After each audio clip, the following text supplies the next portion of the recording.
मेरा तो एक ही सवाल है, तुम्हें नाचना आता है कि नहीं? लड़की ने फिर उसी सीधेपन में कहा, हाँ स्वामी मुझे नृत्य करना भी आता है। 2-3 घंटे खाने पीने के बाद 8 बजे सब लोग खड़े हुए लड़के वाले और चल के कहने लगे हम फोन कर देंगे, आपको बता देंगे जैसा भी होगा। कितना दुख होता है ऐसे, पूरे दिन से इंतजार करो। तो जब जाने लगे लड़के वाले, तब लड़की खड़ी हुई हमारे देश की, कहने लगी इतने सवाल आपने पूछे, मैंने सबका उत्तर दिया और ये मेरे पति बनने वाले हैं, तो मेरा भी फर्ज बनता है, क्या मैं एक सवाल पूछ सकती हूँ? पति कहने लगा हाँ हाँ तुम भी पूछ सकती हो, क्या बात है। कहने लगी तुमने सब तरह से सवाल पूछे, मैंने सबका जवाब दिया, आखिरी में तुमने कहा कि तुम्हें नाचना आता है, मैंने वो भी कहा कि मुझे आता है, लेकिन मेरा प्रश्न तुमसे है मेरे होने वाले पति कि नाचना तो मुझे आता है, जब मैं नाचूंगी तो तबला का तेरा बाप बजाएगा। तुझे तबला या ढोला बजानी आती है कि नहीं आती? कहने लगा मुझे नहीं आती। तो कहने लगी तू क्या मुझे रिजेक्ट करेगा? क्या जवाब देगा? मैं ही तुझे रिजेक्ट करती हूँ। ऐसे हमारे देश की बहू बेटियां होती हैं, जब सीधी होती है तो गाय रूप में होती हैं, और जब तेज बनती हैं तो चंडी का रूप धारण कर लेती हैं। एक बार हमारे देश की बेटियों के लिए जोरदार तालियां।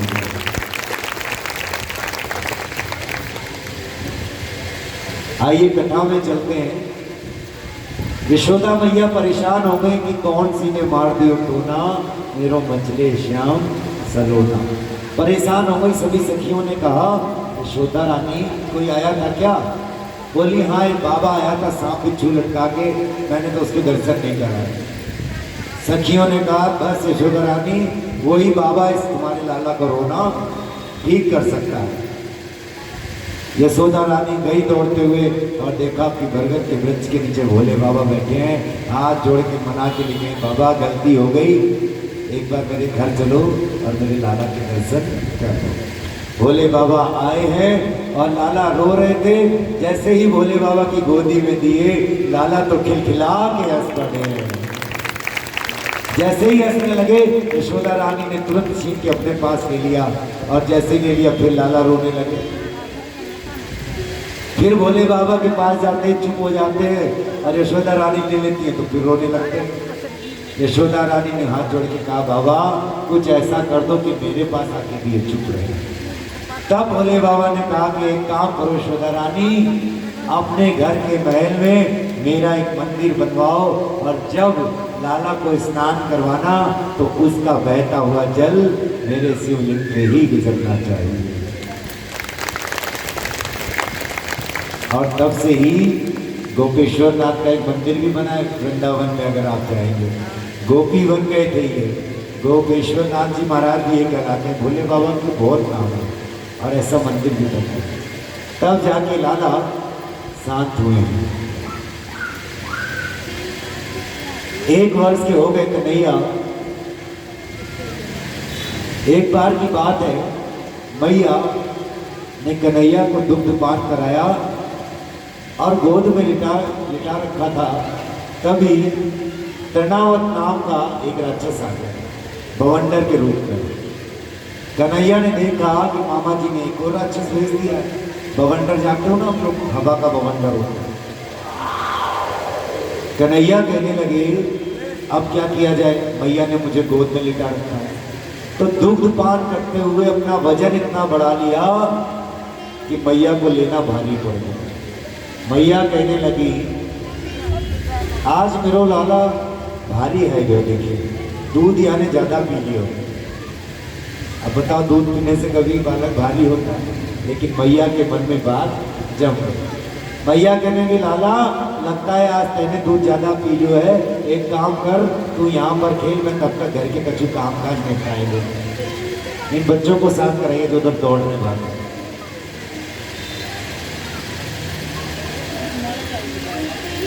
जो बच्चे शैतानी करेंगे उनको प्रसाद बिल्कुल नहीं मिलेगा, जो शोर मचाएंगे बिल्कुल शांति से जो बैठेंगे उनको लाइन से प्रसाद मिलेगा। बोलिए राधे राधे।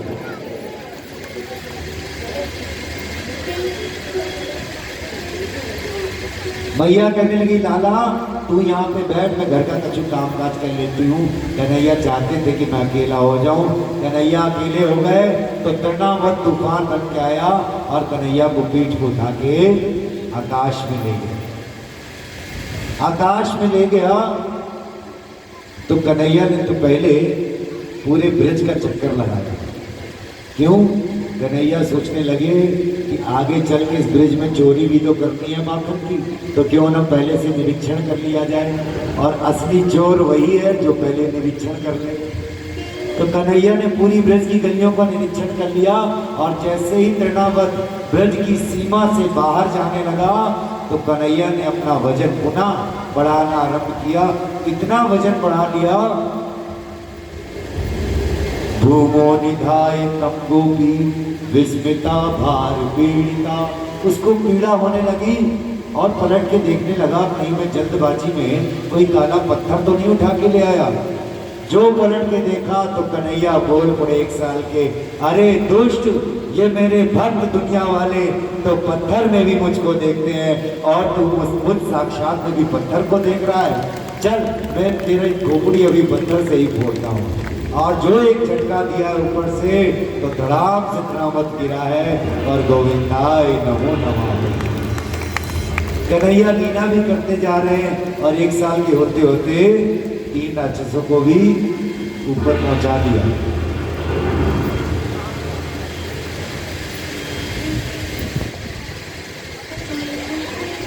अब कन्हैया और बलराम 1.5 साल के हो गए। 1.5 साल के हो गए यानी कि 1 साल पार कर लिया, और कन्हैया बलराम दोनों घुटने घुटने के बल चलने लगे। कभी बछड़ों के सींग पकड़ते हैं जो बैठे रहते हैं, और कभी आपस में खेलने लगते हैं दोनों। एक बार की बात है, मैया ने दोनों को नवा धोवा के आंगन में बिठा दिया सजा के, और दोनों ने क्या किया, कन्हैया बलराम जी से बोले कि भैया दाऊ दादा, जब भी हम पे कोई मुसीबत आती है तो मैया गौमूत्र का झाड़ा लगा देती है, तो चलो आज क्यों ना हम दोनों ही गोबर से खेलते हैं चलते। और दोनों घुटने के बल गए, गौशाला में गए, और गैया तो जा चुकी थी, केवल गोबर गोबर पड़ा हुआ था। गोबर में जाके दोनों ने गोबर उठाया और अपने शरीर पर मलने लगे। गोबर गणेश बन गए।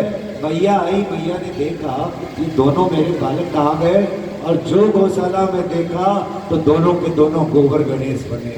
हे भगवान, अभी मैंने नहा धोआ के तैयार कर रखो और देखो फिर से गोबर में आके खेल रहे हो। अरे मुझे तो लगता है पिछले जन्म का सूकर ही है तू। और मनी मन कन्हैया कहेंगे दाऊ दादा, मैया सही पहचान रही है, वरा भगवान जब हम बने थे तो सूकर का ही रूप हमने लिया था। आप खुशराई की ना कथा, वरा अवतार जब बने थे भगवान ने सूकर का ही रूप लिया था। तो मैया कह रही है कि लगता है पिछले जन्म का सूकर ही है जो गोबर कीचड़ में खेलता रहता है। मैया ने दोबारा नवाया धुआया है, और फिर कन्हैया जिद करते हैं क्योंकि छोटे हैं। करण भैया आवाज सुन रहे तो एक बार आ जाए। कभी जिद करते हैं मैया से कि मैया चंदा चाहिए, कभी जिद करते हैं कि हाथी चाहिए, कभी जिद करते हैं घोड़े चाहिए, कुछ ना कुछ मांगते रहते हैं। एक बार की बात है, कन्हैया जिद करने लगे कि मैया अब तो तू मेरी शादी करा दे। मैया बोली गारी के 1.5 साल अभी पूरे नहीं हुए हैं और शादी करेगा किससे करेगा? तेरी जो दुल्हन आएगी वो कितनी बड़ी होगी और तू कितना छोटा है। कन्हैया कहने लगे ना भैया। करण भैया आवाज सुने तो आ जाए एक बार।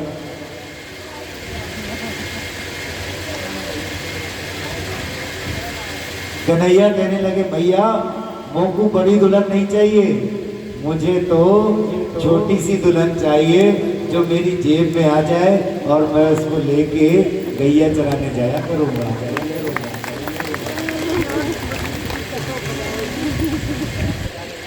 भैया कहने लगे गाड़ी के तो हाथी घोड़ा खिलौने कुछ चाहिए तो वो लेना है तो ले ले, ये शादी ब्याह का विचार अपने दिमाग से निकाल दे, अभी तू बच्चा है।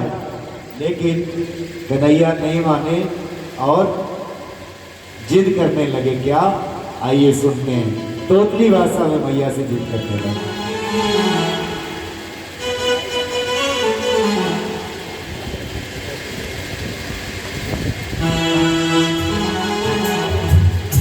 राधिका गोरी से बिरज की छोरी से, भैया मैंने दुल्हन देख रखी है, अब तो तुम बस मेरा ब्याह करा दे।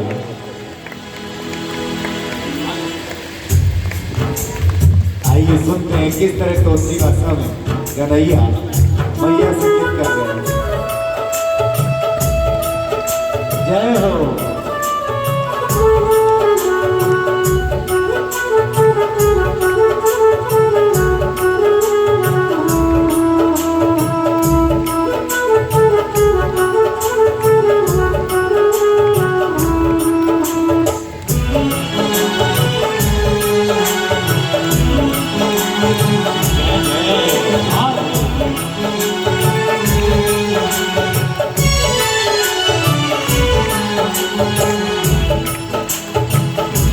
राधिका गोरी से बिरज की छोरी से, राधिका गोरी से बिरज की छोरी से, राधिका गोरी से बिरज की छोरी से, राधिका गोरी से बिरज की छोरी से, मैया करा दे मेरो ब्याह।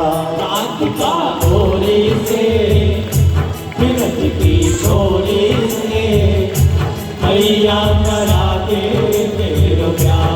अरे ये बंधन है प्यार का, अरे ये बंधन है प्यार का, राधिका गोरी से बिरज की छोरी से, मैया करा दे मेरो ब्याह।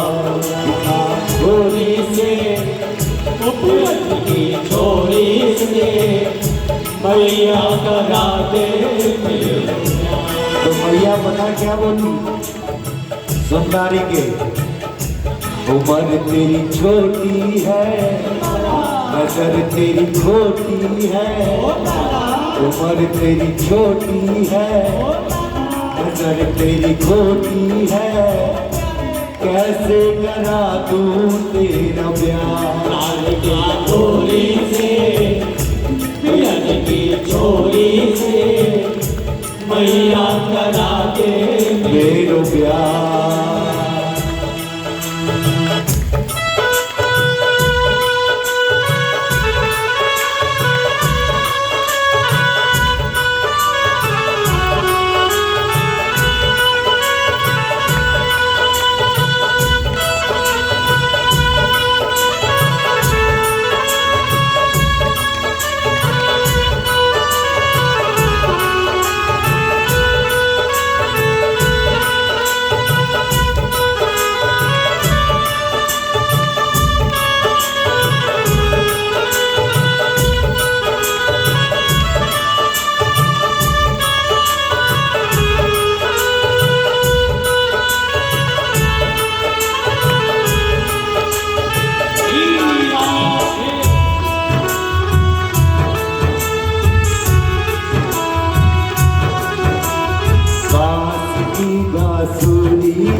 जो तेरे पास बांस की बसुरिया है तू उस पे ही इतना इतराता है, और जो मैं तेरा ब्याह करा दूंगी, तेरी दुल्हनिया आ जाएगी तो कितना इतराएगा।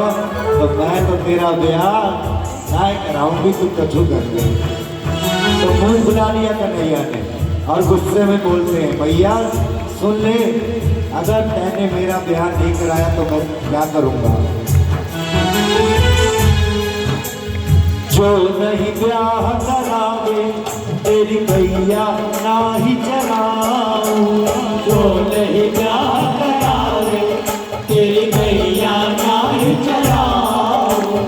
जो नहीं ब्याह करावे तेरी भैया ना ही चलाऊं। जो नहीं ब्याह करावे तेरी भैया ना ही चलाऊं। आज के बाद मोरी भैया तेरी बहरी पर ना आऊं। आज के बाद मोरी भैया तेरी बहरी पर ना आओ। आएगा रे मजा अपनी निहारिका राधिका छोरी से, विरत की छोरी से मैया करा दे मेरो प्यार।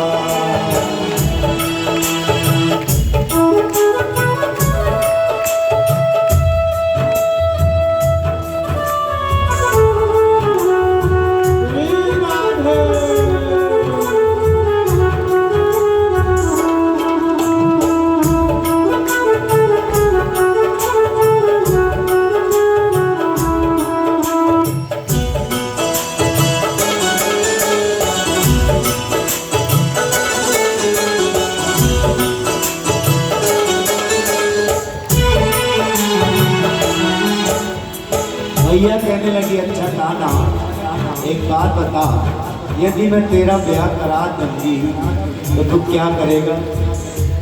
कन्हैया तो प्रसन्न हो गए, जो मुंह फूला हुआ था प्यार से आ गए और मैया के गाल पकड़ के कहने लगे, मैया सुन, जो तूने मेरा ब्याह करा दिया तो मैं क्या करूंगा। चंदन की चौकी पर मैया तुझको मैं बिठाऊं। जंगल की चोटी पर मैया तुझको बैठाऊं। चंदन की चौकी पर मैया तुझको मैं बिठाऊं। जंगल की चोटी पर मैया तुझको बैठाऊं। अपनी राधिका से मैं तेरे चरण कमल दबवाऊं। अपनी राधिका से मैं तेरे चरण कमल दबवाऊं। भोजन मैं बनवाऊंगा 56 प्रकार के राधिका गोरी से, विरत की छोरी से मैया करा दे मेरो प्यार। राधिका गोरी से, विरत की छोरी से मैया करा दे मेरो प्यार।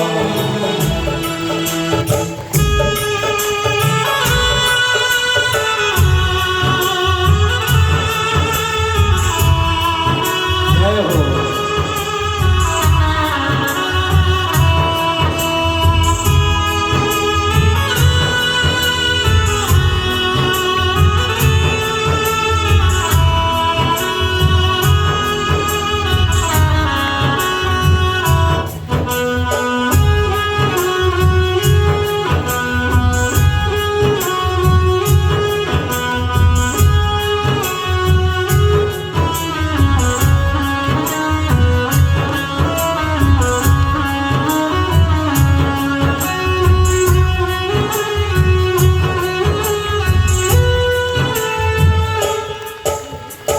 भैया ने इतनी अच्छी धुन बजाई है, तो आइए कन्हैया को हम पुकारते हैं एक बार। सदे से आते हैं हमें तड़पाते हैं, सदे से आते हैं हमें तड़पाते हैं। बिच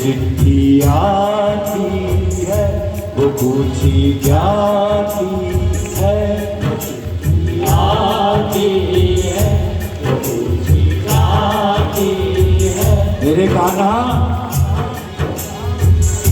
के घर कब आओगे, के घर कब आओगे, हमें पढ़ पाओ तुम के घर सुना सुना है, आते हैं, हमें पढ़ आते हैं।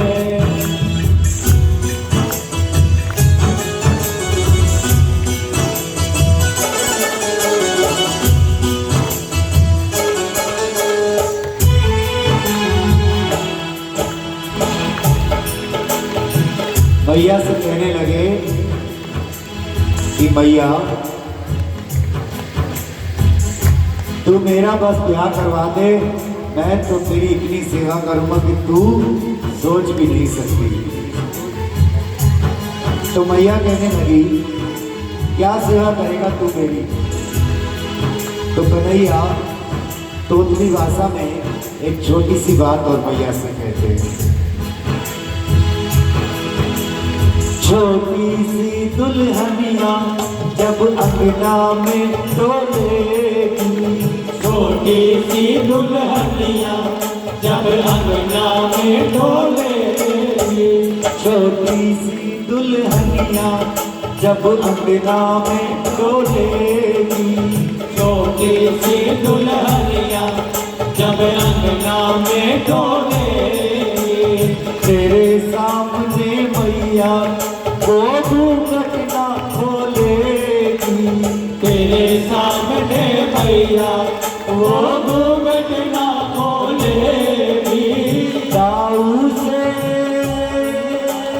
जा कहो, जा कहो बैठे के द्वार पे राधिका घोड़ी से, ब्रज की छोरी से, मैया करा दे मेरो प्यार, राधिका घोड़ी से, ब्रज की छोरी से, मैया करा दे मेरो प्यार। लेकिन मैया ने फिर भी वही कहा जो शुरू में कहा, क्या नजर तेरी खोटी है, उम्र तेरी छोटी है, कैसे करा दूं तेरो प्यार? उम्र तेरी छोटी है, नजर तेरी खोटी है, कैसे करा तू तेरो प्यार। और अंत में जब मैया नहीं मानी तो कन्हैया ने एक बात और कही है, मैया की ठोड़ी पकड़ के,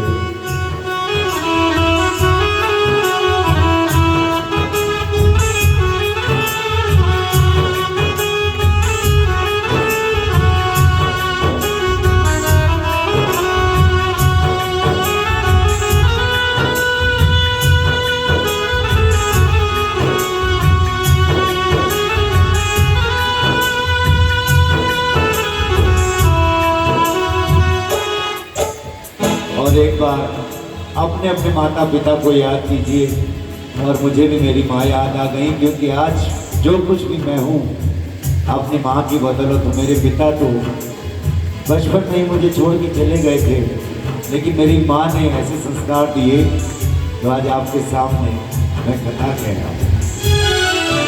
एक बार सभी अपने माता पिता के लिए तालियां बजाइए और थोड़ी पे हाथ लगा के कन्हैया यशोदा जी से कहते, मैया सुन,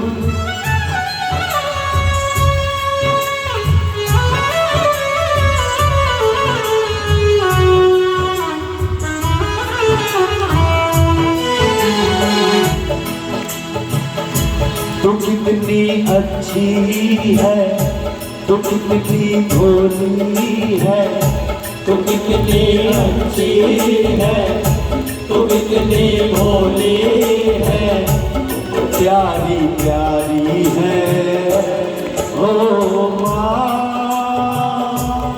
ओ माँ, ओ माँ, प्यारी माँ, कितनी अच्छी है, तू कितनी भोली है, प्यारी प्यारी है। ओ माँ, ओ माँ, ओ माँ, प्यारी कि ये जो दुनिया है ये वन है कांटों का, कि ये जो दुनिया है ये वन है कांटों का, तू फुलवारी है। ओ माँ, ओ माँ, ओ माँ, प्यारी माँ, ओ माँ, ओ माँ, ओ माँ, प्यारी माँ।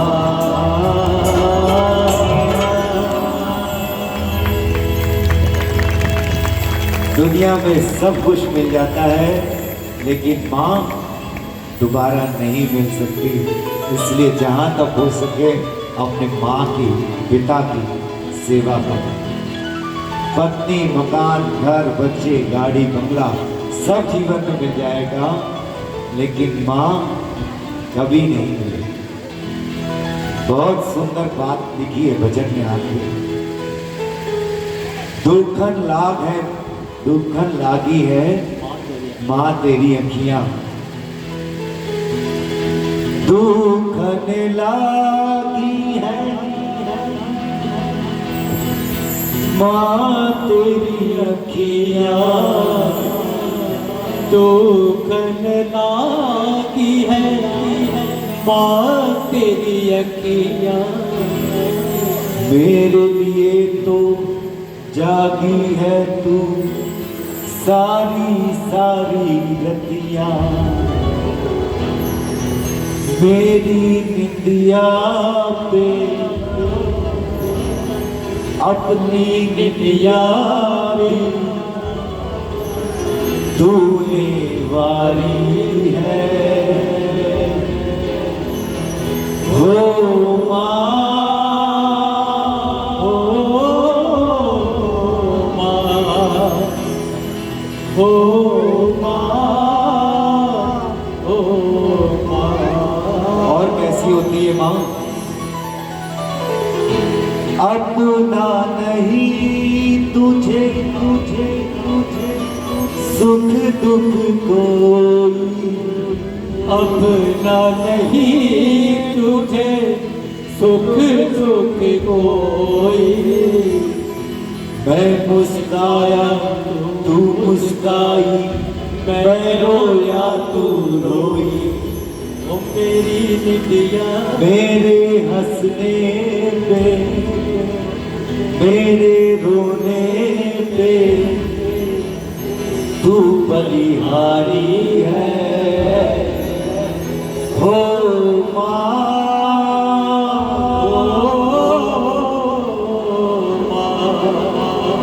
हो माँ, प्यारी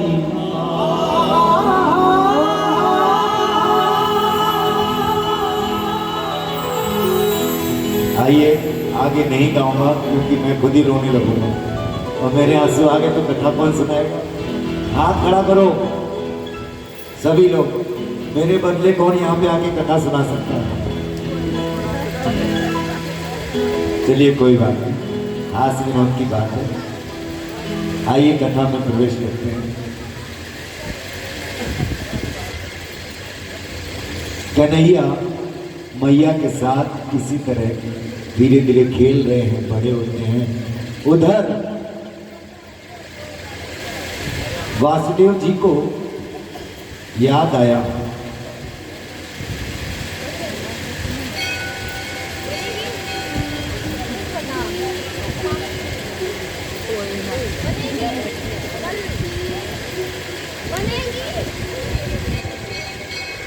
बोलिए राधे राधे।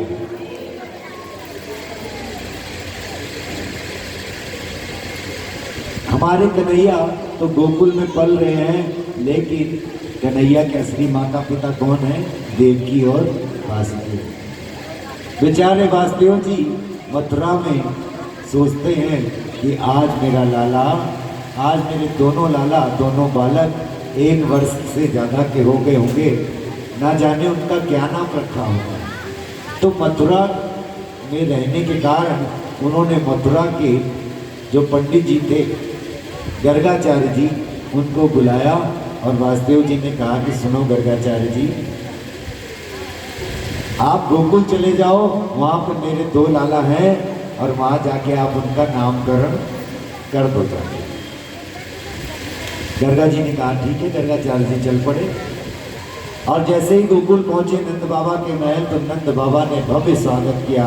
ओहो, गर्गाचार्य जी पधारे हैं, आज महान विद्वान है, महान पंडित हैं, आइए पंडित जी, धन्यवाद हमारे जो आप पधारे। स्वागत किया और नंद बाबा बोले कि बाबा, पंडित जी ने मेरे छोरा की हाथ की रेखा देख के तो बताओ, यहाँ पे बड़े संकट आए गए। पैदा होने की देर ना भाई, 1 दिन का भयो तो पूतना उड़ा के लेगी, 6 महीने को भयो तो यहाँ के ऊपर बैलगाड़ी टूट के गिर गई, कुछ और बड़ो भयो तो सट्टा सुरायो, आंधी तूफान में उड़ा चले गयो। या कि नहीं, ग्रह दशा देख के तो बताओ बाबा। गर्गाचार्य जी कहने लगे अपने छोराए को नाम तो बताओ, तब तो मैं इनकी भविष्यवाणी देखूंगा। तब नंद बाबा कहने लगे पंडित जी, नाम तो अभी तक हमने कुछ रखा नहीं है, अब आप आ गए हो मथुरा से तो आप भी नाम रख दो। गर्गाचार्य जी ने कहा कि देखो भाई, मैं मथुरा का पंडित हूँ और कंस को पता चल गया तो मुझे जिंदा नहीं छोड़ेगा। हाँ, यदि तुम मेरे मुख से अपने बालकों का नाम रखवाना चाहते हो तो एक काम करो, गौशाला में गुप्त रूप से अपने बच्चों को ले आओ, मैं वहीं पर दोनों के नाम रख दूंगा। ठीक है बाबा, आप गौशाला पहुंचो, मैं दोनों बच्चों को भेज रहा हूँ। और नंद बाबा गए और यशोदा से आवाज लगाई, अरे भगवान सुनती हो, अरे मथुरा के पुरोहित आए हुए हैं गर्गाचार्य जी, जल्दी जल्दी अपने बालकों को तैयार करके ले आओ, आज उनका नामकरण संस्कार पंडित जी के द्वारा होगा।